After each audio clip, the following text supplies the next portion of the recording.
Welcome to the Navy Memorial SITREP Speaker Series, where we bring you the latest insights on the U.S. Navy and global maritime operations. Thank you very much for joining us today for this month's program. We're live here at the Navy Memorial in the Delbert D. Black National Chiefs Mess. And as you know, the mission here at the Navy Memorial is to honor, recognize, and celebrate the men and women of the sea services, past, present, and future, and to inform the public about their service. And this event really focuses on that fourth pillar in our mission, to inform. Today's live, interactive, and an online event is on the record, available to naval enthusiasts around the country. And as you can see, you can ask questions on the platform, and I will select questions from the audience as we progress. So do please keep those questions coming in. We're honored today that our guest is Admiral Daryl Caudle, the commander of U.S. Fleet Forces Command. And as we look back at all of the events over the past year and some of the geostrategic challenges that we have been facing, I think the Navy's role has been pivotal in ensuring maritime security and stability around the globe. So I can think of no better speaker to finish our annual series than an old friend and a shipmate, Admiral Caudle. Before I tell you a little bit more about him, though, I want to thank our guest series, our great series co-sponsor, Navy Mutual. Without them, we would not be here today. Navy Mutual provides affordable life insurance and annuities to those who serve or have served our nation, and we could not accomplish what we do here at the Navy Memorial without their support.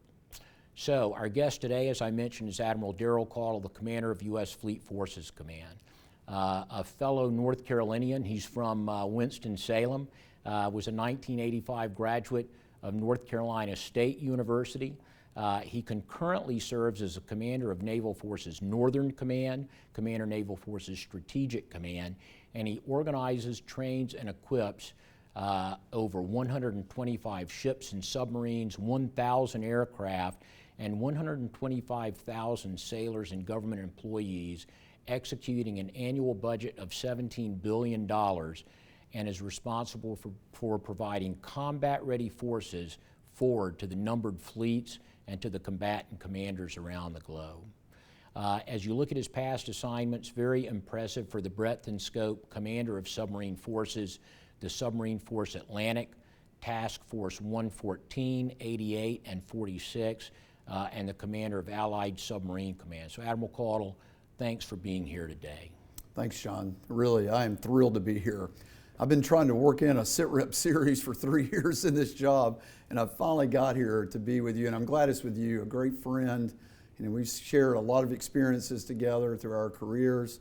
So I look forward to spending time with you, and what a great venue here at the Navy Memorial to do this in. And it's a beautiful day outside, and I'm thrilled, especially to be maybe the last in the season here as we go into the holiday and kind of rejuvenate a bit to kick off 2025, which will be, I'm sure, equally a great year for our Navy. I'm sure. Thanks so much. We'll say that we saved the best for last. That's exactly right.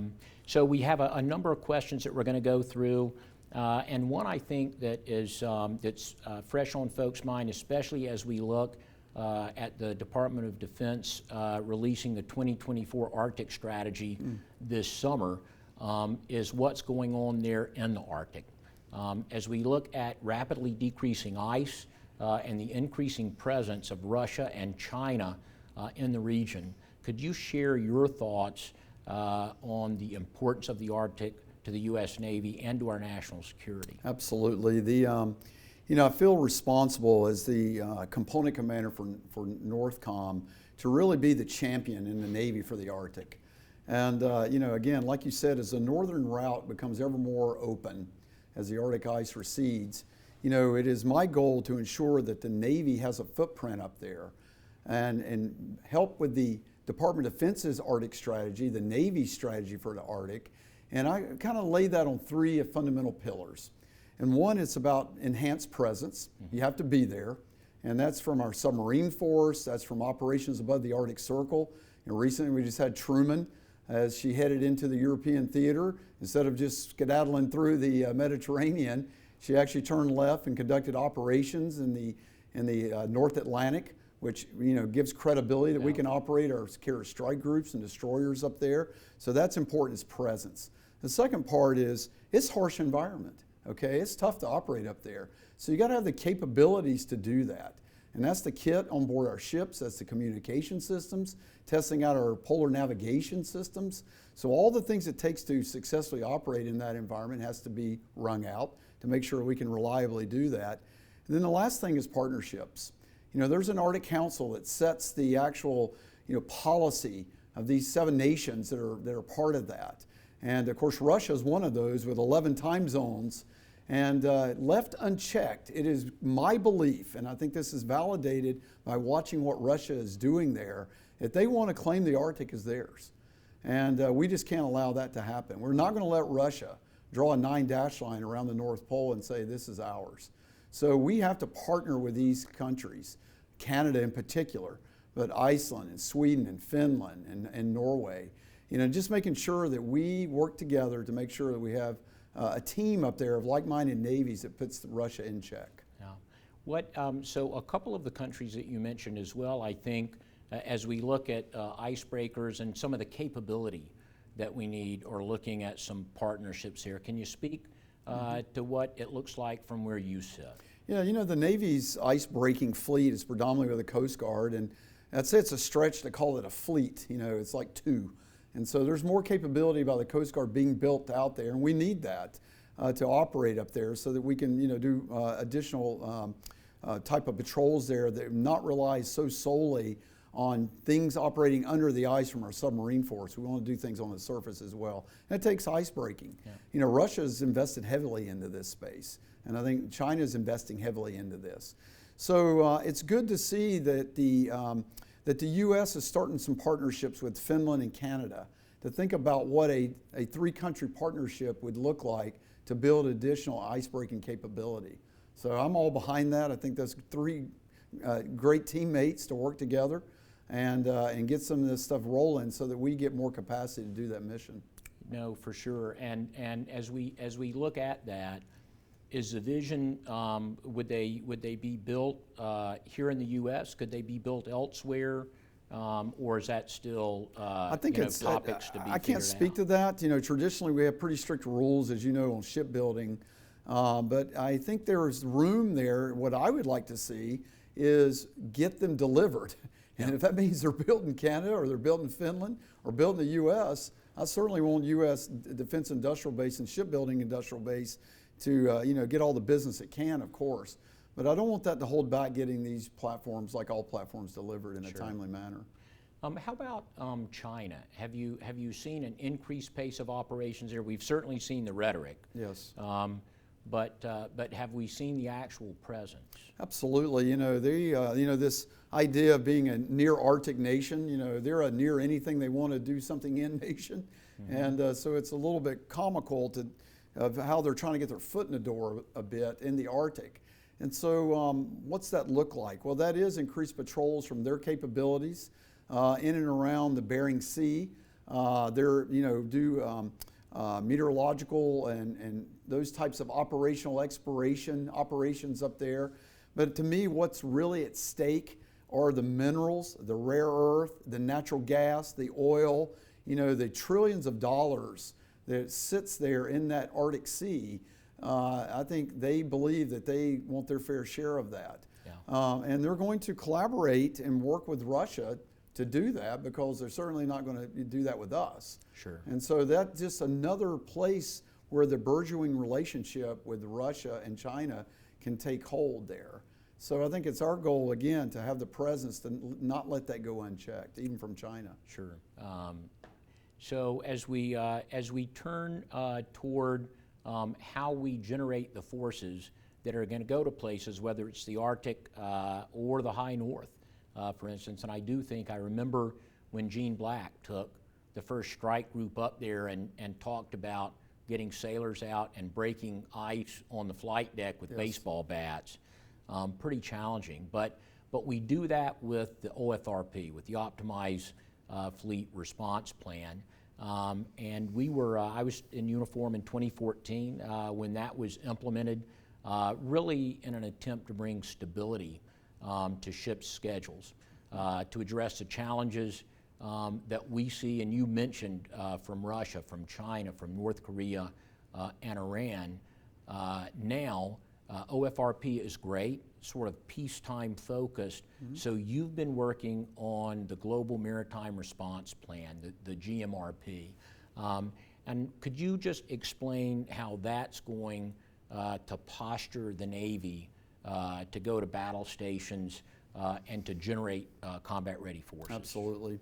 You know, the OFRP, as you described, for our CVNs, the air wings, and crew DES, is a conveyor belt machine that operates on about a 36 to 40-month cycle to supply forces that are fully certified at the major combat operational level for global force management demand signal. And so that is something that's going to go in perpetuity.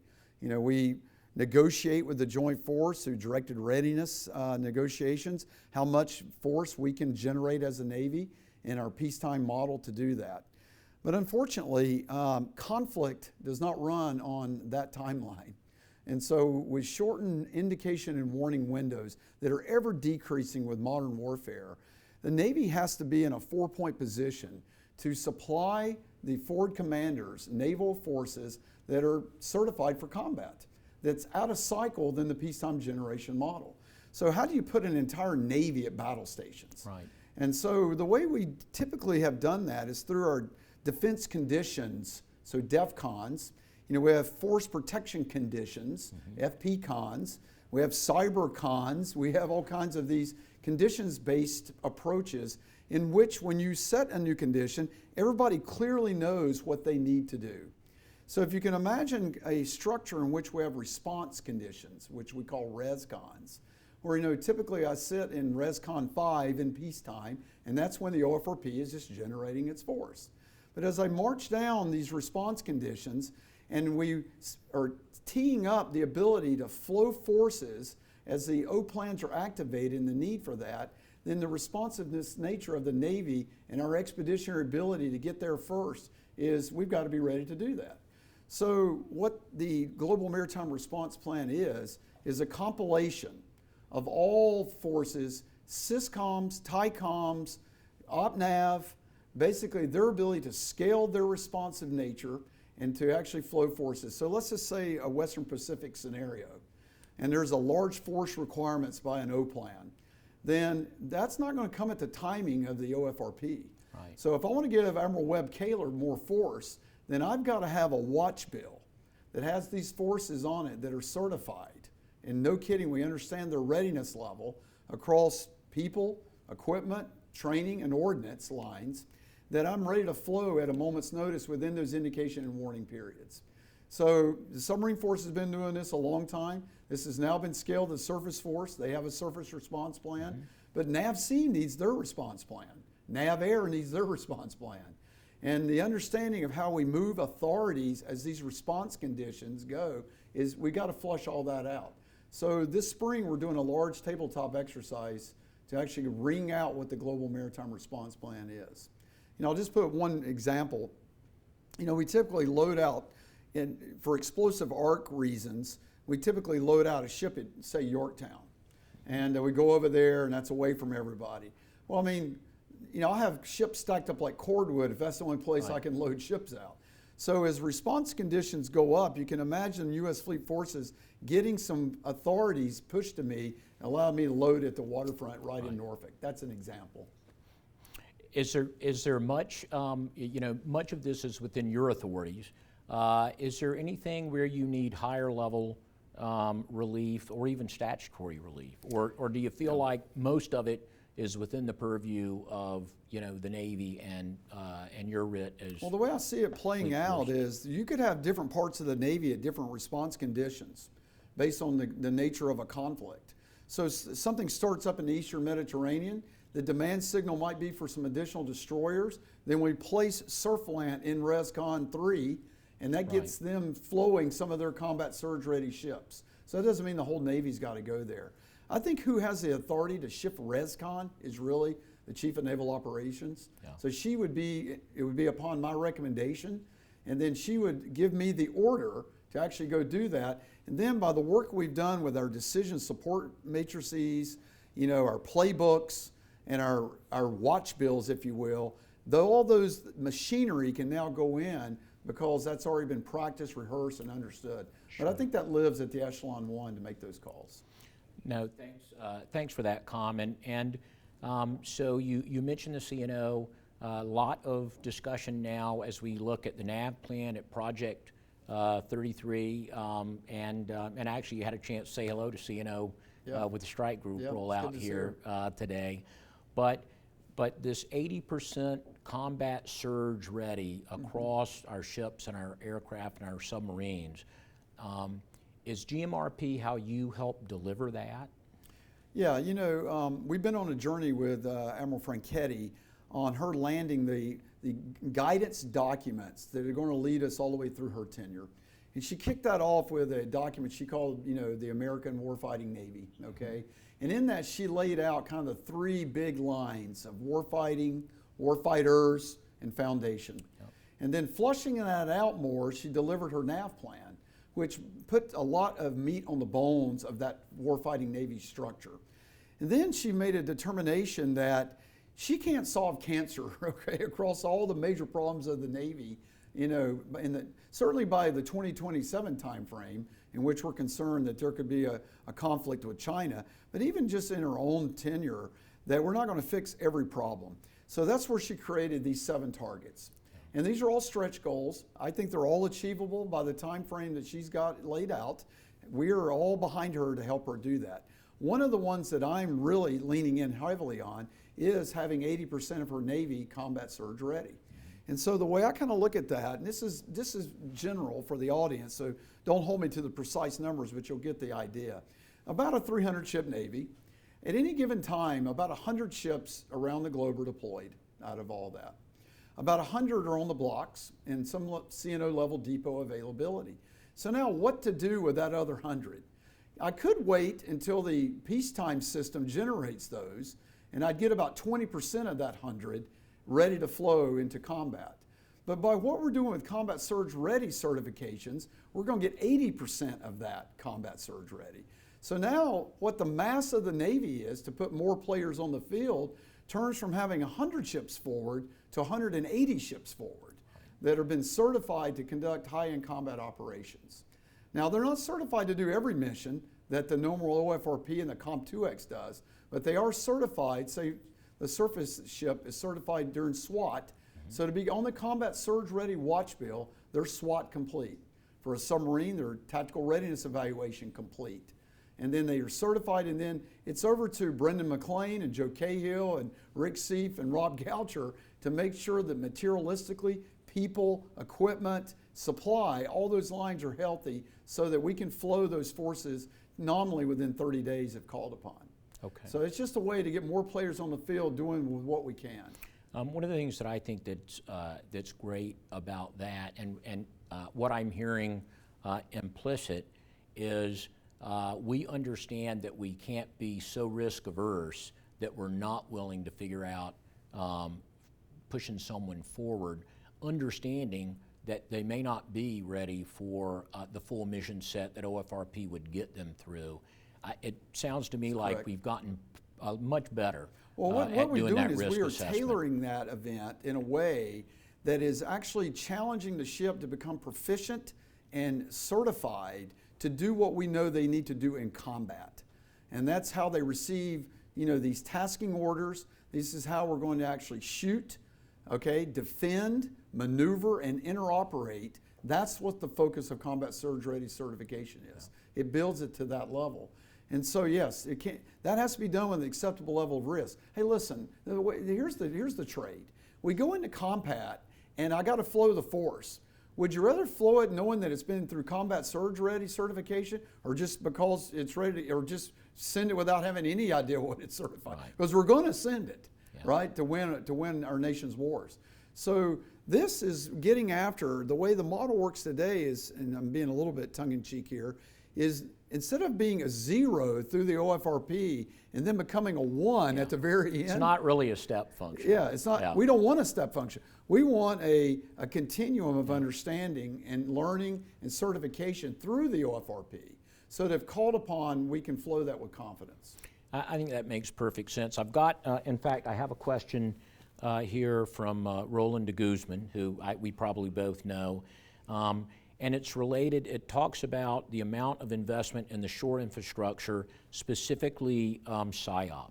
So again, how do we make sure, as you look at those 100 ships in maintenance, or what we're building to get more players on the field? His question talks to the nexus between fleet readiness and shore readiness to get more players on the field. How do you think we're doing with that? Well, certainly we're focused on it. I mean, it's got its own line of effort with the CNO's NAV plan and the foundation, and she's got targets on it. So, you know, Scotty Gray, CNIC, and Jeff Jablon at OpNav N4, and of course my team, and Jim Downing at NAVC, you know, we are just extremely focused on getting this healthier. You know, when CNO Gilday, before he took over, I saw him in the Pentagon, and he said, "Hey, Daryl, what will be my biggest challenge when I'm CNO?" And I said, "Sir, it's going to be shipyard maintenance." Yeah. And so, you know, he worked that through his whole time, and Admiral Franchetti is going to work it through her whole time. We're not in a good place there on new construction delivery and delivering our ships out of depot maintenance on time with the right quality. So we are highly focused on this, John, to get this right. This is an investment across a lot of lines here. It is an investment in dry docks and repairing those and building new ones. This is investment in optimizing the way we're laid down at the yard, you know, through optimization at the yard itself, so that workflow is more efficient. This is training our talent there. This is picking and training the right project managers there. And so all these things that we're working every single day on is to get more players on the field again by getting us back to the class maintenance plan. So to give you a sense of the scale of this, the class maintenance plan for SSNs, just as an example, is 20% of the force ought to be in depot. About 50 SSNs, so 20% is 10 SSNs. So across our 4 public yards, I should be able to easily complete on time 10 avails. Yeah. Today we have 17 submarines in CNO avails. So we're over by 7. So we were having to go do just Herculean efforts to figure out how to chip away at that overage to get back on class maintenance plan. I can tell you a similar story for CVNs and DDGs. Sure. So it has the Navy's attention, it has Congress's attention, so we've gotten good backing from funding. It's now putting those resources into effect through smart ways and making sure that our principles of get real, get better are being applied to that, so that we understand the baseline performance, we understand the barriers that need to be overcome, we embrace that red, and then we just attack all those problems that we know we have with a sense of urgency. Yeah, one of the things that's been great from kind of the cheap seats now that I'm not in uniform, because I was there when Admiral Lesher and CNO Gilday started us on the Get Real, Get Better, performed a plan. Yes. How do we embrace the red? How do we really do that? So we'll loop back around to that, I think, a little bit later. Okay. But I'm glad to hear that continues to be something that leadership embraces. It's a culture issue. It is. And I think the good news is that now we're teaching folks that at a younger age and building that up. Yeah, we never wanted the Get Real, Get Better, and if we're talking about it later, I won't go too deep here, but we don't want that to be just a slogan, you know, a moniker, you know, like, you know, TQL. And so I'm hearing less and less about using the term Get Real, Get Better, and more about the lexicon of the tool set that basically empowers it. And that is understanding your baseline performance, reducing variance in performance, understanding your barriers that you can't overcome. If you have something that needs to be fixed, fix it. If you can't, raise it to the next level, and then we continue to do that till we get that back on plan again. You know, it's having dashboards that give you real-time feeds on where you are, so that every day you have a sense of what needs to be attacked. And that structure and that underpinning of best practices has manifested in a lot of successes in the Navy in the last couple of years. And I'm sure it is the necessary components that's going to let us get back on track with maintenance as well. Yes, sir, and I absolutely think it's been a game changer. You mentioned CNO's NAV plan and certainly your focus, warfighting, warfighters, the foundation. Let me turn to warfighters for a minute, and you haven't been shy about saying that sailors are our most important and powerful weapon, something that I absolutely agree with. And so as you look at the task of sharpening the sword and ensuring that our sailors have the right training at the right time to make sure that they're ready to answer the nation's call to action and take the fight to the enemy, how do you think we're doing? I think we're doing well. You know, I think I say that with a lot of metrics that underwrite that statement. You know, I believe of the three areas, the warfighter is the most important part. You know, what you see in the Red Sea, I mean, our kit's our kit. You know, we have Defense Industrial Base that build the Arleigh Burke class ship, the Aegis Combat System, the Spy Radar, the SM-2, the SM-6. You know, we tell them what we want, but at the end of the day, I get that delivered to me. What is my responsibility is to build a competent, bold, tough, high grit force that knows how to bring that to bear. And so that's why it is so important that we focus on warfighters, because those are the ones that are standing the watch, those are the ones that are the panel operators, those are the ones that are looking at this inbound missile through a lot of clutter, that's making the recommendations to the tactical action officer and the commanding officer to actually engage. So I can't say enough through all of our communities how important it is that we focus on the warfighter. It is the competitive overmatch. If I get in a tail chase with somebody like China who can outcapacity me, then I can end up on the losing side of that. What they can't touch is this thing we have, the special salts of our Navy, which are the men and women who man our ships and actually bring all this to bear. They're clever, they're patriotic, they love what they do, and that's evidenced by just this record retention, okay? This record retention is not because, you know, people are wanting to leave this organization. Our goal is to make sure we're doing enough that we get exposure so that people can see themselves in the Navy. Then once they do, they just don't want to leave. Yeah, no, listen, that absolutely resonates here. And so as we look at some of the tools you're using individually, ready, relevant learning, when you look at the fleet as a whole, live, virtual, constructive, can you talk a little bit about that? You know, when I got to Fleet Forces, and God bless Admiral Grady, who just was really made ready, relevant learning just something he was not going to relent on. And unfortunately, it was kind of on life support. And just through some great teamwork and the standing up of, the right program manager and the right battle rhythm events and getting contracts back on timing and tempo, we have now got Ready Relevant Learning in a fantastic place on delivering modern content with modern technologies, with the right type of way that people learn today. All of that across 84 plus rates is very, very healthy. I'll give you a couple of things that were key to that, is getting the ownership of this to the type commanders. Yeah. You know, when they realized they couldn't outsource this, because I wasn't going to let them, and they took ownership of this, we have fundamentally changed on how well we're doing in Ready Relevant Learning. Now they come to me once a quarter and have to explain anything they're not, it's not happening and what's getting done, and then we get after that and attack that very well. And this, PEO MLB, has been part of that and getting that program management in the acquisition side healthy. I will mention one other thing on the learning side. We have built out the career-long learning continuum for every rate across every rank. And what that is an understanding of all the requirements we have placed on ourselves, either through external requirements or internal, across the continuum from professional competency, character and leadership. And then so mapping that out.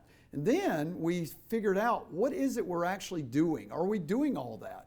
And we just found out probably we're not doing like 50% of what there's a requirement for. Right. So there's been this massive effort just to clean house on that and get the right training and the right tempo of what we're teaching when balanced to what people need to know. So that's been a big undertaking as well, so that's healthy. Now on the industrial side of how we actually train at the strike group level and the unit level comes in the live virtual constructive. Right. It's probably not well known perhaps by your entire audience what I can do in that space today. I can simulate for a carrier strike group and its crew des an environment in which I can put red forces in, air, surface submerged, into their displays during their COM2X or during a training event, during any exercise, at any scale and size I want up and down the East Coast.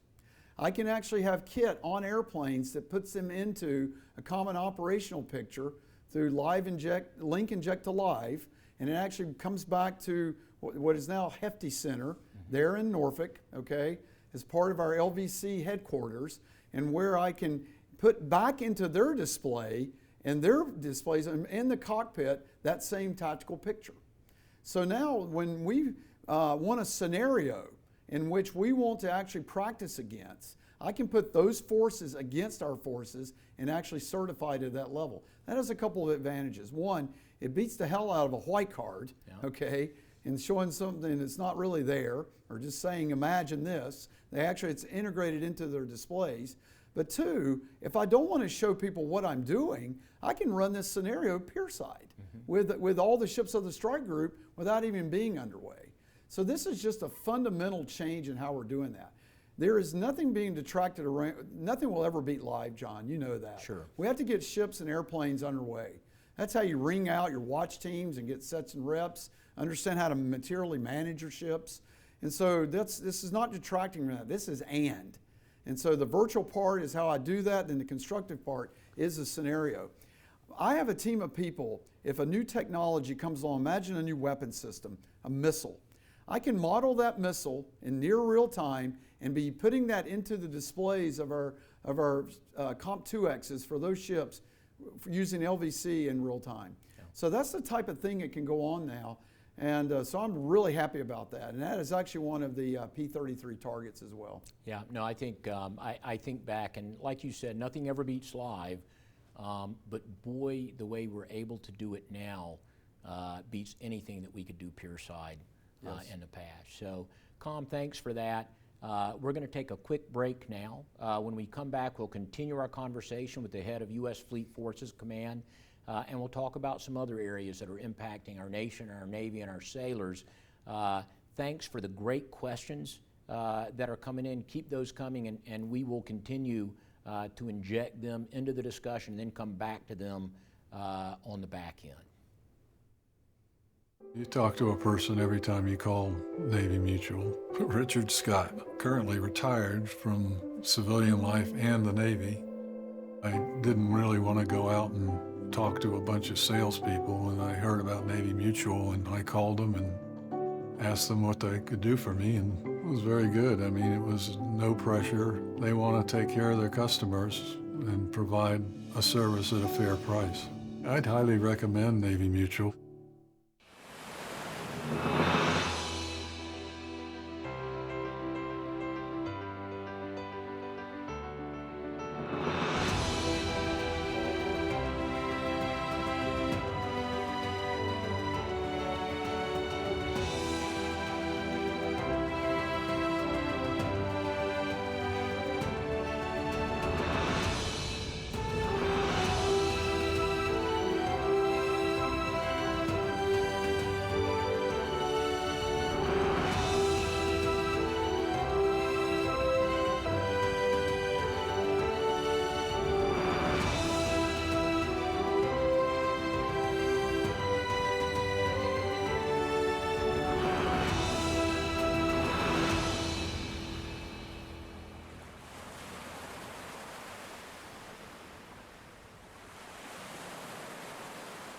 Welcome back. We have some great questions coming in. Keep them coming.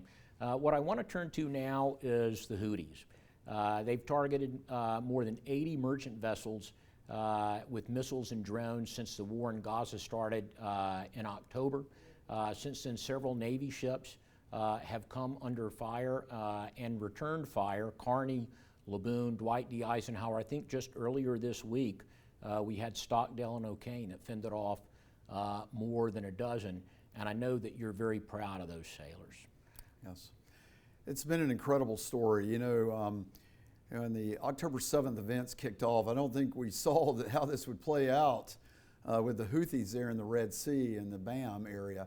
And so, this has been nothing short of a true example of what a global, well-trained Navy can do, okay?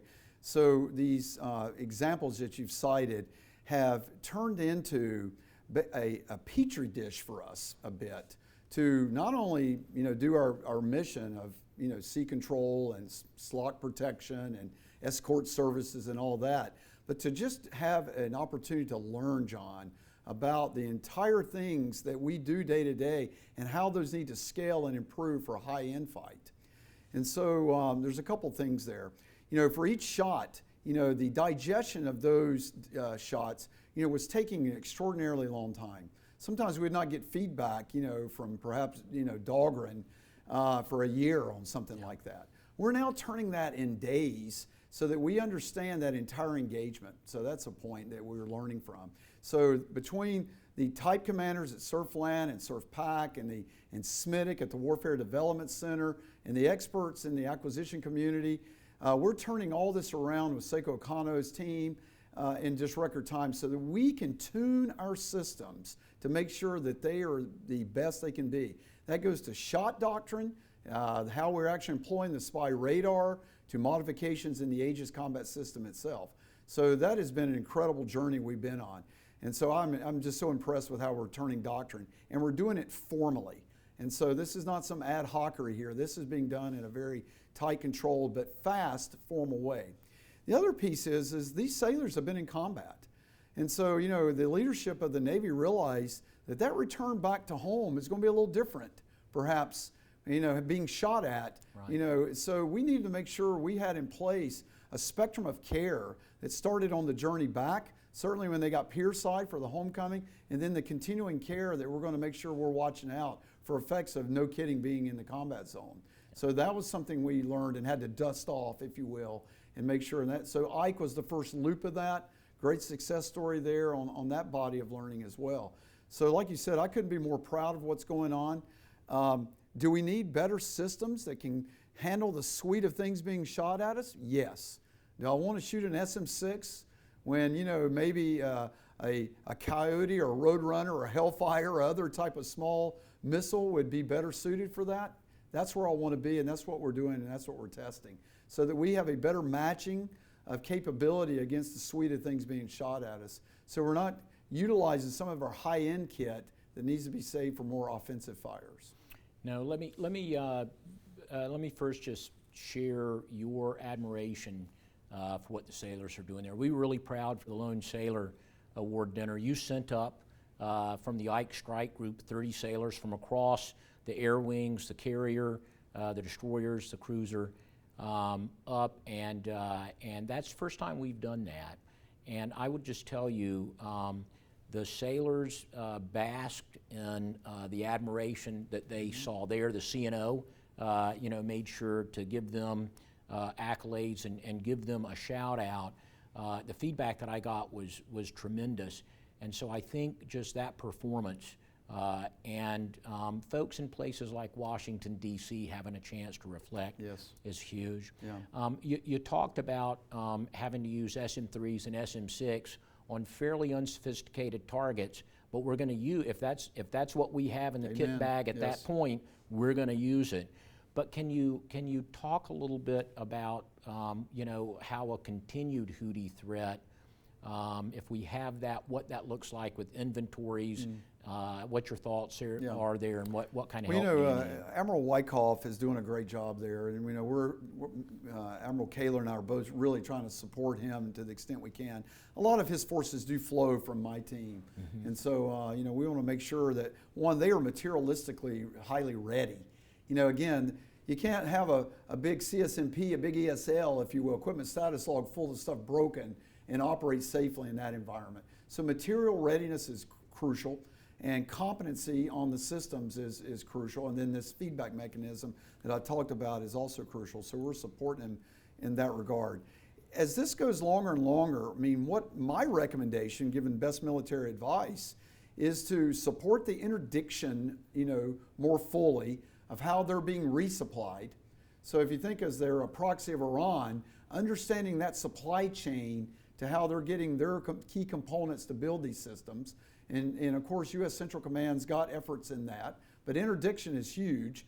I think it's also important to constantly be challenging increased rules of engagement, John, Yeah. so that we're not being shot at. We are lead turning, the actual offensive fires necessary to transit that very narrow choke point safely. Yeah. Take out the archer. Absolutely, and at our timing and tempo, so that we're not in a reactive, responsive thing. Now, some of our partners and allies, including France and Great Britain, are about to flow their forces through there, in the upcoming future.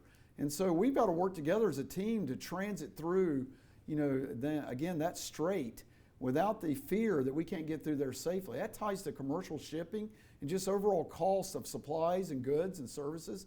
And we just can't cede that choke point. Yeah, absolutely. And so Roy Kitchener, who we both know well, Yes. He, to your point, you talked about the kind of the sustainment piece for the Houthis and what they need. We do too. And he makes the point that sustaining the fleet in a contested environment is very, very challenging. We have folks like Jeff Jablon, I think, who, his experience as ComSubPac, applying that now in the N4. But can you talk a little bit about what we're doing strategically to address that sustainment piece? Yeah, it's all about getting good landing pads to basically do expeditionary rearm and repair. That's a special sauce of the United States Navy and our country in general has been the relationships we have with partners and allies. And we can never lose that. And we certainly want to make sure that we are outpacing China and Russia in this, because without that access, basing, and overflight if required, but certainly the access, then we have to transit great distances to do normal sustainment, repair, and rearming. And so partnerships matter here, John. And so we are mapping out globally places that we traditionally go to make sure those are sustained with magazines and kit to do this type of business, so we lose nothing there. But what are some additional places we need to be in? And what's the hard work we need to do through relationship building to get us into those places? And then work with teams like NECC to make sure that we know how to package that kit in a format that can be rapidly moved to that place, and along with the actual hardware through MSC and Combat Logistics Forces to marry all that up at the right timing so that we can rearm. And we're doing, and so there's a lot going on in that space, including rearming while moving, is a kind of, I guess, the greatest thing for operational protection is that, the best thing to do is not be parked somewhere in high-end conflict. And, a lot of times your best defense is motion. Yeah. And so thinking about how you rearm yourself while underway is a body of work that's also undergoing. So Roy's exactly right. This sustainment in the fight is, I would argue, it's the actual hardest thing that we're trying to work on for high-end conflict. Yeah, we know how to flow force. Yeah. We know how to release the hounds. We are great at that. We're world class.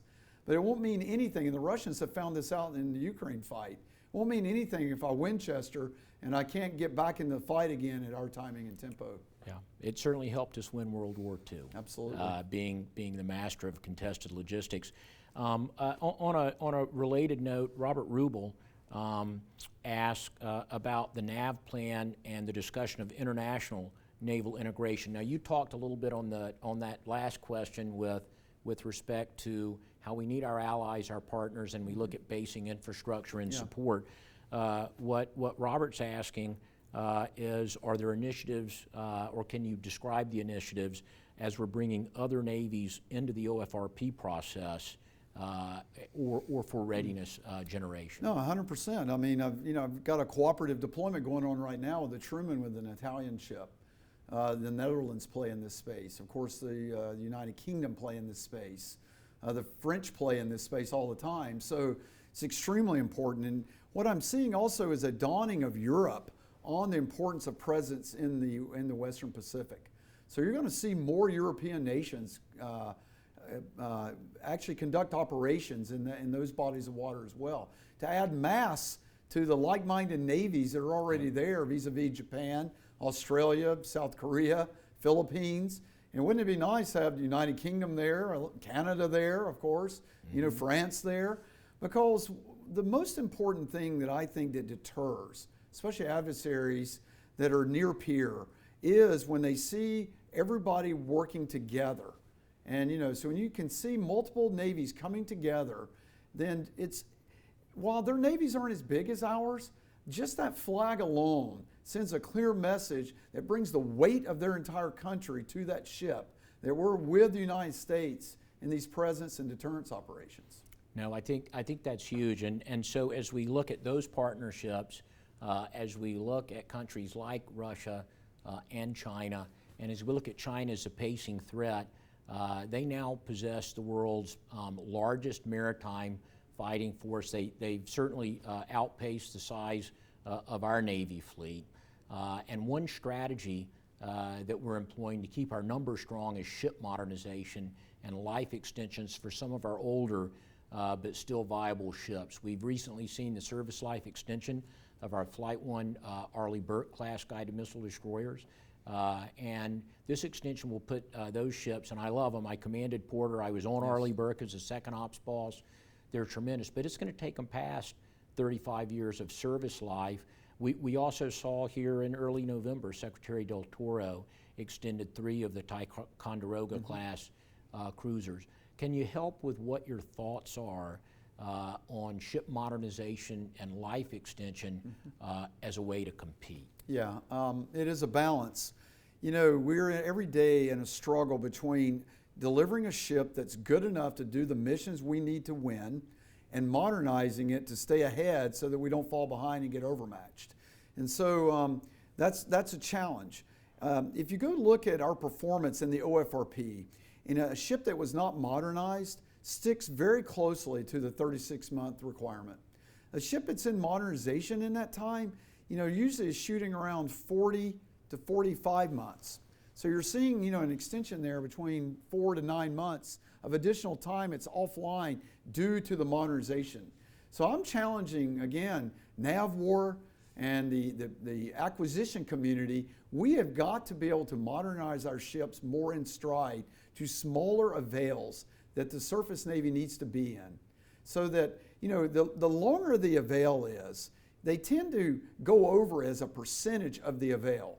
So if you got a 100-day avail and you're over by 10%, that's 10 days. Mm-hmm. If I've got a 300-day avail and you're over by 10%, I've lost it for another month. So we are, all converging on more frequent, shorter avails. The trade there, John, is the modernization.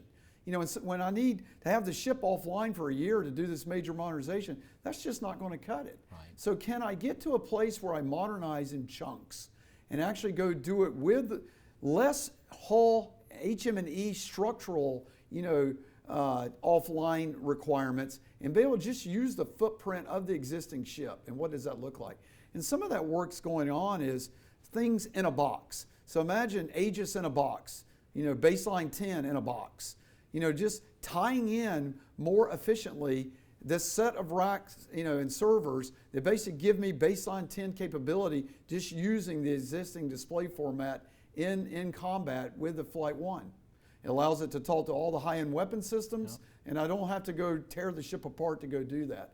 So I think you're going to see more kind of a carry-on equipment model coming to bear as in these older flights. And thank God we extended them. They got more life in them. I think it was a great decision.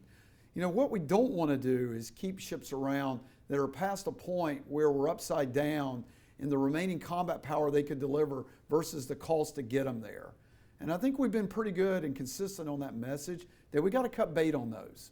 I know it's great to think we can keep them all, but that's just not a good use of our resources. But these extensions on these Flight 1s, I think, was a great decision. So doing it where it makes sense, yes, and then knowing where it doesn't. 100%. Yeah, that's the business that we're in here. Listen. So as we look again, all about getting more ready forces on the playing field.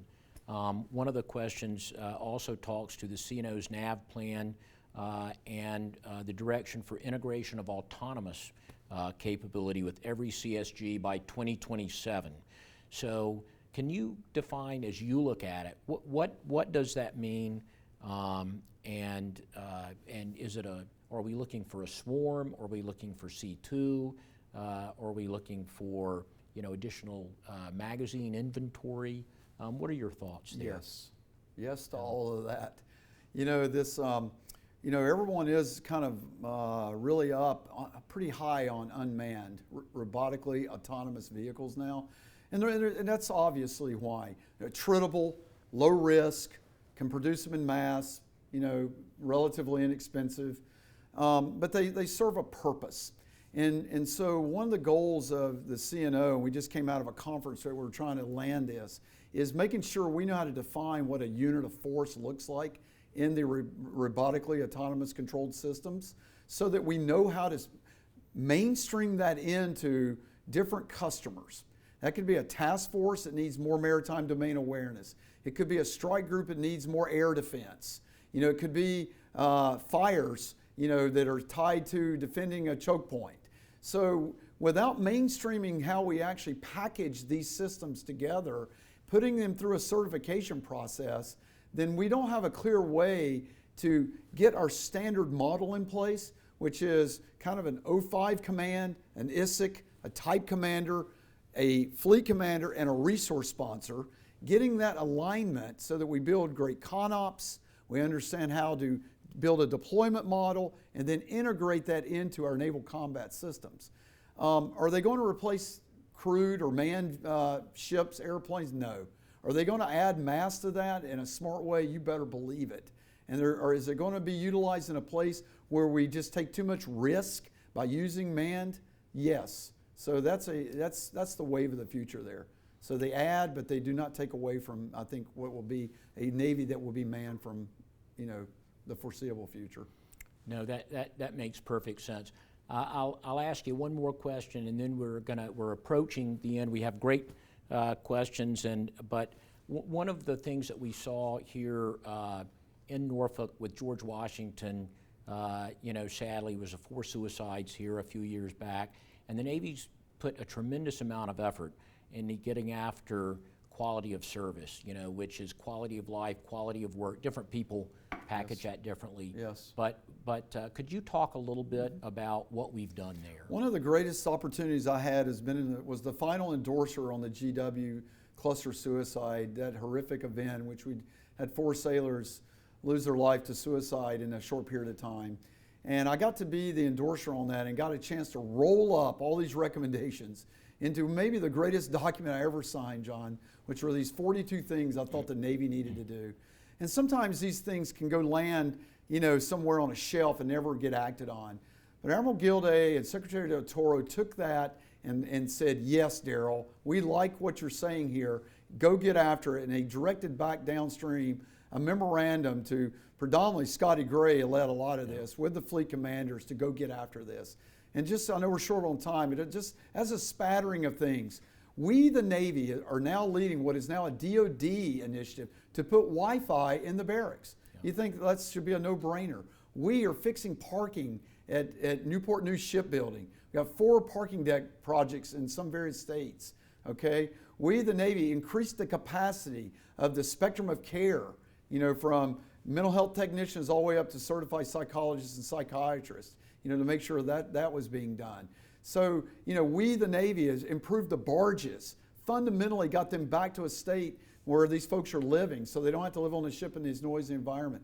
And I'll just mention the last one, and I think this is going to get in the NDA with high confidence, is the authorization for E5 and below to be authorized, that are assigned to ship, to be authorized BAH in law now, so that no one has to live on a ship.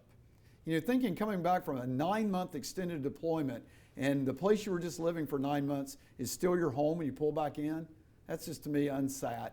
And it's not where a modern Navy should be. So getting these folks off the ship and into barracks to fully employ our barracks, and then out in town to go make sure they don't have to live on the ship.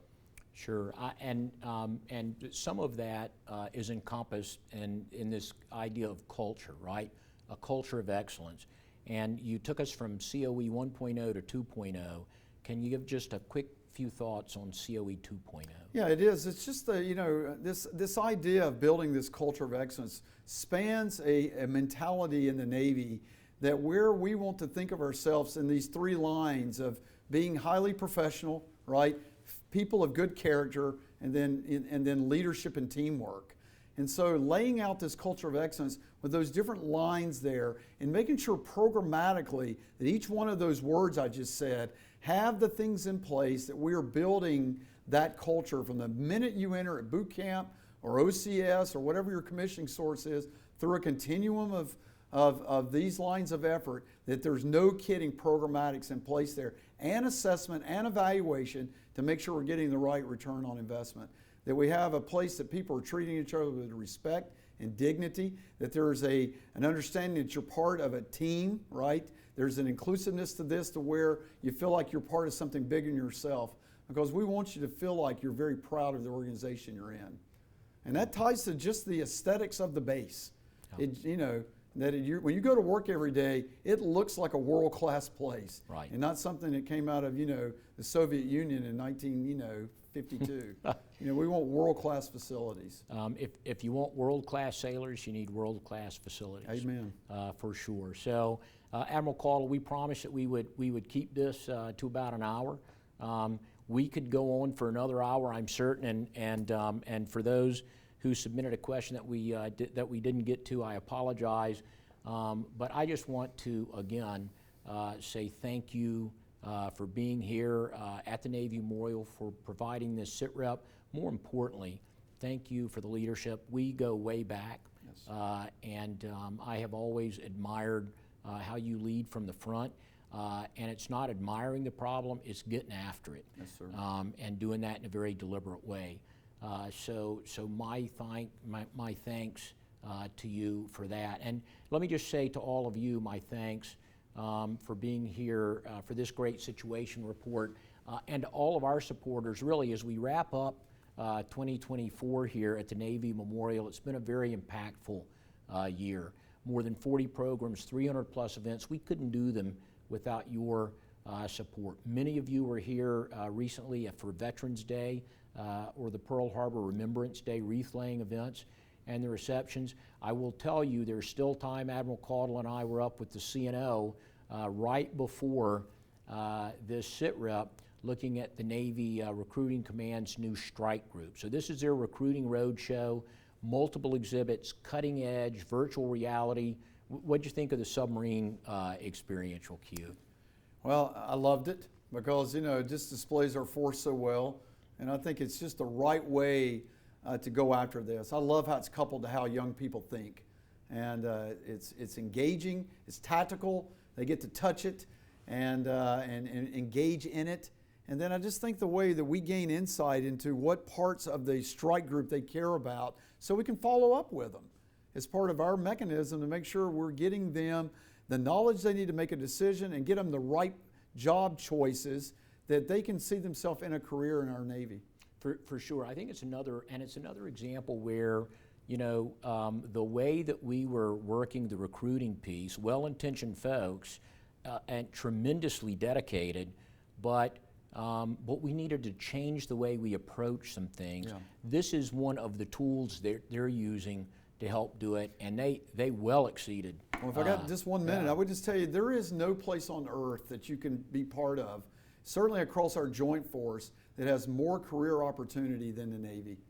I mean, a lot of people say all domain, the Navy is all domain.